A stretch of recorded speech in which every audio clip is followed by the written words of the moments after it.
പാപസംബന്ധമായി മരിച്ചവരായ നാം ഇനി അതിൽ ജീവിക്കുന്നത് എങ്ങനെ?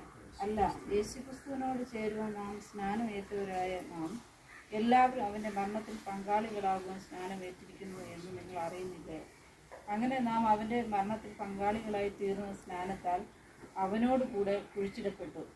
ക്രിസ്തു മരിച്ചിട്ട് പിതാവിൻ്റെ മഹിമയാൽ ജീവിച്ചെഴുന്നേറ്റതുപോലെ നാമും ജീവൻ്റെ പുതുക്കത്തിൽ നടക്കേണ്ടതിന് തന്നെ അവൻ്റെ മരണത്തിൻ്റെ സാദൃശ്യത്തോട് നാം ഏകീഭവിച്ചവരായെങ്കിൽ പുനരുത്ഥാനത്തിൻ്റെ സാദൃശ്യത്തോടും ഏകീഭവിക്കും. നാം ഇനി പാപത്തിന് അടിമപ്പെടാതെ വണ്ണം പാപശരീരത്തിന് നീക്കം വരേണ്ടതിന് നമ്മുടെ പഴയ മനുഷ്യൻ അവനോടുകൂടെ ക്രൂശിക്കപ്പെട്ടു എന്ന് നാം അറിയുന്നു. അങ്ങനെ മരിച്ചവൻ പാപത്തിൽ നിന്ന് മോചനം പ്രാപിച്ചിരിക്കുന്നു. നാം ക്രിസ്തുവിനോട് കൂടെ മരിച്ചു എങ്കിൽ അവനോടുകൂടെ ജീവിക്കുമെന്ന് വിശ്വസിക്കുന്നു.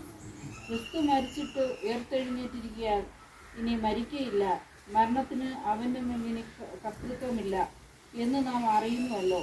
അവൻ മരിച്ചത് പാപസംബന്ധമായി ഒരിക്കലായിട്ട് മരിച്ചു. അവൻ ജീവിക്കുന്നതോ ദൈവത്തിന് ജീവിക്കുന്നു.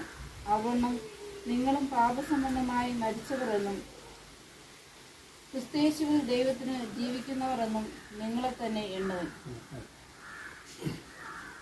സഹോദര കർത്താവായ യേശു ക്രിസ്തു പെഞ്ചോസ് പിലാത്തോസിൻ്റെ കീഴിൽ കഷ്ടപ്പെട്ട് ക്രൂശിൽ മരിച്ചു, അടക്കപ്പെട്ടു, ഉയർത്തെഴുന്നേറ്റ് നിങ്ങൾ വിശ്വസിക്കുന്നുവോ? വിശ്വസിക്കുന്നു.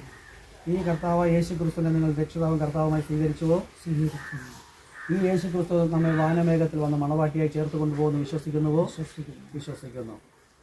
ഈ വായ്മൊഴിയാൽ ഞാൻ സഹോദരനെ കർത്താവായ യേശു ക്രിസ്തു നാമത്തിൽ സ്നാനപ്പെടുത്തുന്നു. കർത്താവിനെ സ്തോത്രം ചെയ്യുന്ന കർത്താവിനെ സ്തോത്രം ക്രൂശ് മരണ അടക്ക പുനരുദ്ധാനം എന്ന ഏകീഭാവം ആ നല്ല മനസ്സാക്ഷി കർത്താവ് ഞങ്ങളുടെ സ്വീകരിക്കുമ്പോൾ